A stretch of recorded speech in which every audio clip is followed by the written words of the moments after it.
Welcome to Focus Home Interactive's MudRunner mobile version. I'm playing on an Android tablet here. It's version 1.4.3.8692. The game has primarily 3 sections. A tutorial, which will give you a pretty good handle of the game. What the game is known for here is its free mode, which has all these large open world maps. However, the DLCs, the 5 at the bottom of the screen, are an additional in-app purchase to unlock. The 6 at the top you get when you purchase the game. And you get missions here. There are many missions here. They're fairly short, although they're not all that short. Some can take over half an hour. There are 2 DLCs here which you can unlock with the in-app purchase. I'm going to do a short one here. I'm going to do repair and refuel. It will take about 8 minutes. And the task to do is stated there on the right. So let's hit the start button.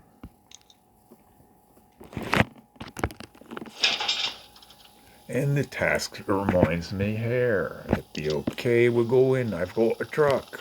I have not got a truck. I just hit the key button. It will not start. It's out of fuel.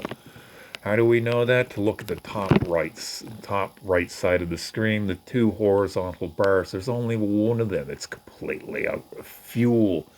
It gives me some hints there in the dialogue in the center of the screen. I am going to hit the wheel on the left side of the screen, the top side there, and I can change trucks. I saw one very close by. Yeah, there is one there. You can see the white line which circles around the truck I'm in. I'm going to transfer to B131. I'll hit the start key for this vehicle. No go again. Well, there's a hint in the center of the screen there. It's glittering much of the scenery, so I'm going to hit the X and remove it. And I'll take the hint and go look at the map. There's another vehicle available on the map.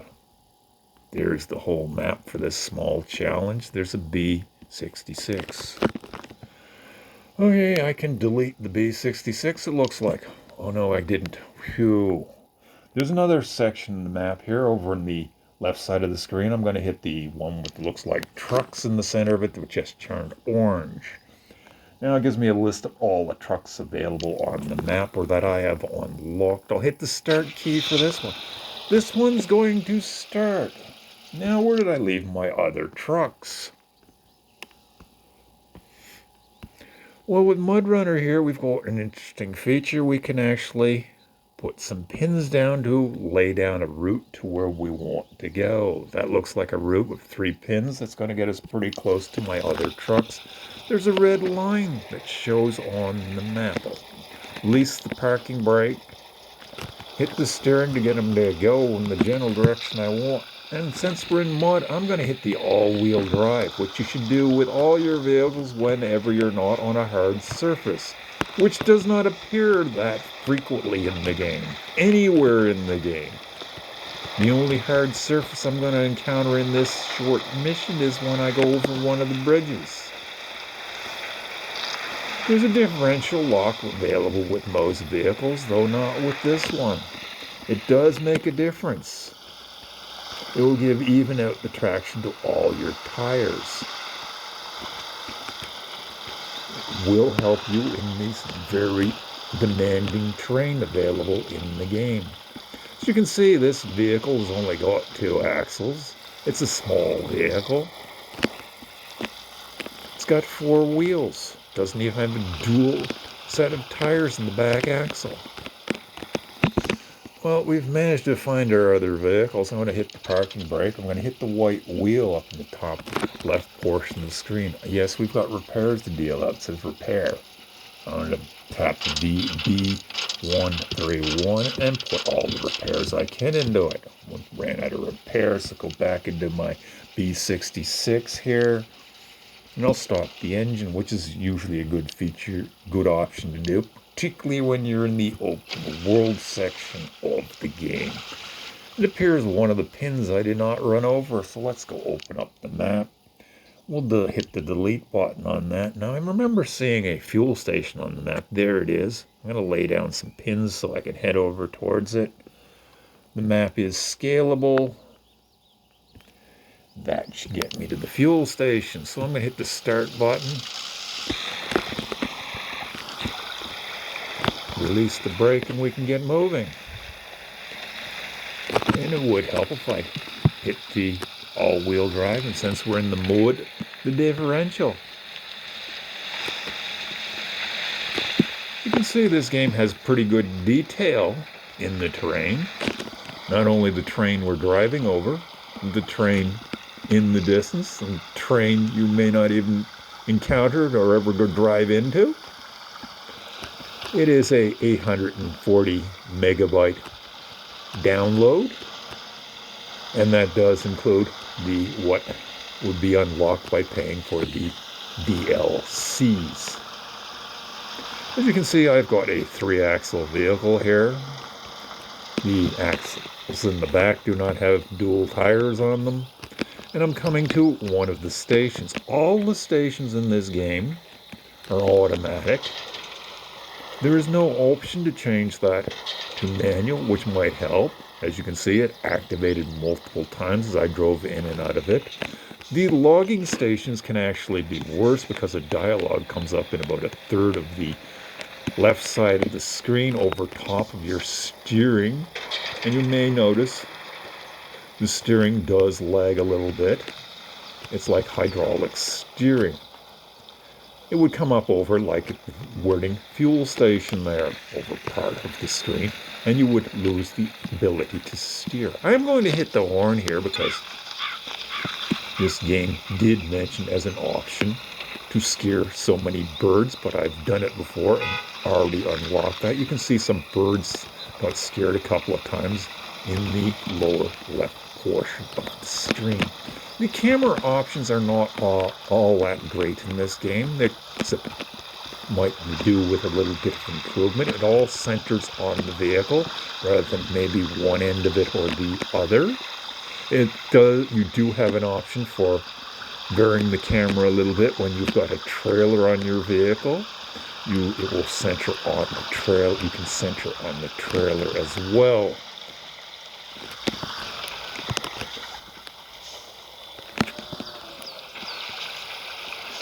Now, on my tablet here, which is a Samsung Tab S6, somewhat of a premium device, I've got all the graphics set to maximum.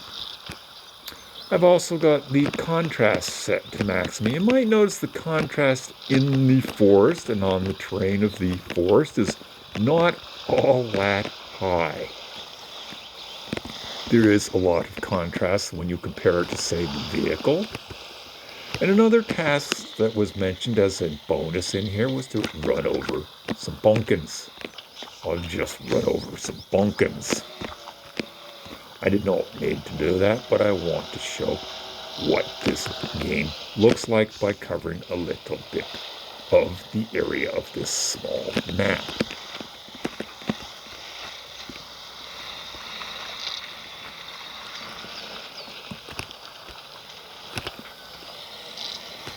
You can see the terrain is very detailed. You probably won't find another game on mobile that is this detailed that plays offline.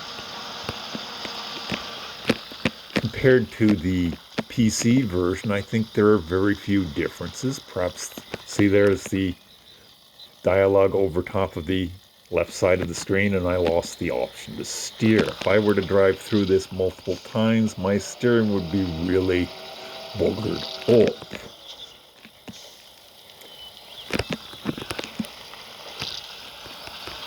Some of the other complaints about this game, or actually let's go back to how it varies with the PC game. With regards to the PC game, the rocks buried in the mud in the mobile version are perhaps are larger than in the PC game.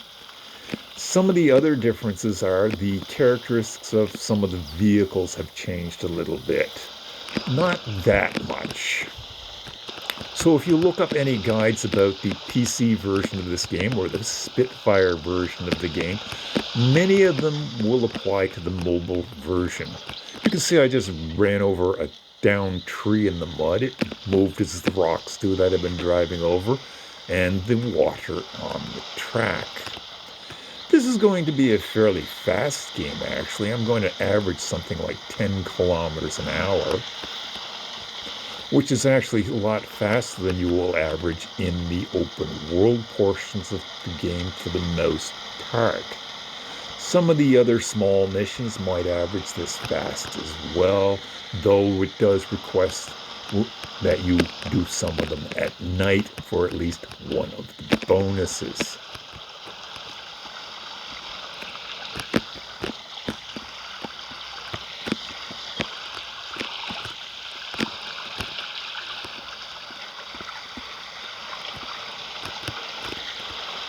And this truck with its fuel container does give a little bit of color in the game.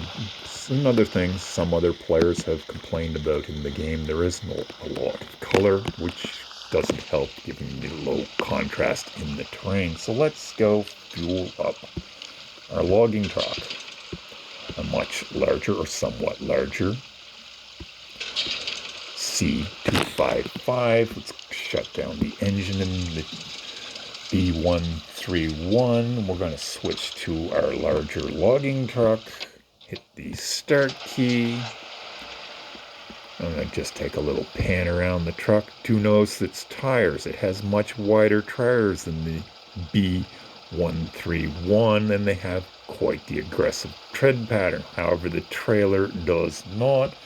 And if I hit the button up by the wheel up there, there's a truck and trailer option that switches centering on the trailer and switching on the truck. I'm going to switch back to centering on the truck and release the parking brake.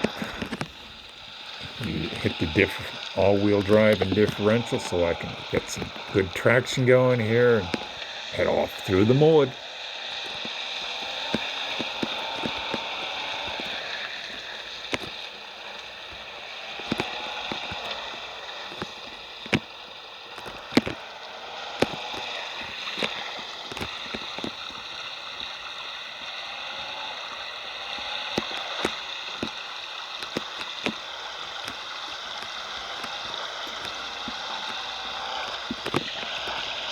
There are much larger vehicles available in the mobile version of the game. They're not as large as some of the downloads you can get in the PC version of the game.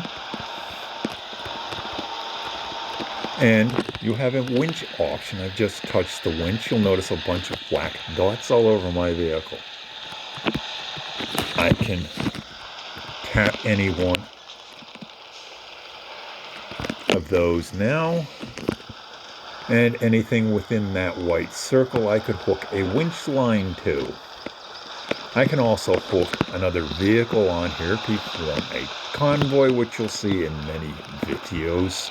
I call them road trains, although you do essentially need another vehicle or another tractor or truck to pull another trailer when you hook a winch line to it. So it's not really a road train, it's more of a convoy. It is also very slow to do that because any obstacle in the terrain on the track, such as rocks or trees that are in the mud, will get caught in your tires much more easily, or you try to cut corners, you'll clip trees that are not completely deformable. They will bend, but they will not uproot some of the larger ones. So there we are at the end of the mission. It will give me a little bit of stats about my mission. 1.4 kilometers, and that took 8 minutes. Yeah, that's about 10 kilometers an hour. So here we are, back to the main menu. So I hope you enjoyed my little introduction to MudRunner. If you're interested in the game and you've got the space on your device and can afford the purchase, it will be a very interesting game for those that like something that's a little bit slow and has a lot of detail.